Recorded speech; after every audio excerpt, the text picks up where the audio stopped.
Right now, we're in the U.S. Capitol, where Cory Booker just made history for breaking the longest Senate speech in the chamber's history. But that's not the only reason why his speech was historic.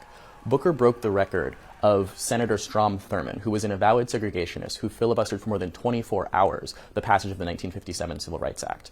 Booker is a proud black progressive who advocated for a much more conciliatory and inclusive politics in his more than 25 hours of speaking in opposition to the Trump administration's many early policy actions.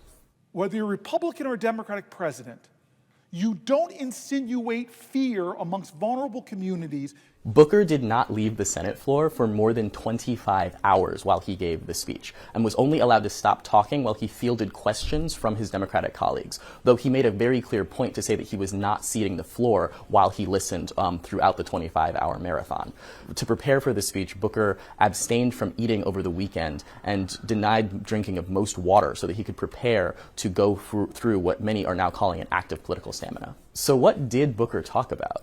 Well, his staff assembled literally hours of copy for him to be able to read on the Senate floor at any time. But more importantly, Booker spoke about the testimonies of Americans who'd experienced cuts to their jobs or federal programs that they rely on in the early actions of the Trump administration. He also spoke about the constitutionality of the fights that the Trump administration is having with the courts at the moment, as well as a broader moral argument for what Americans owe each other in this time of historic change. It really struck a chord with Democratic voters who were very energized after seeing Booker's spirited and impassioned speech. Many Democratic voters are now pointing to other Democratic lawmakers and saying that they need to be emulating Booker, maybe not in the stamina, but in the energy and the passion that he was showing as a path forward for the party.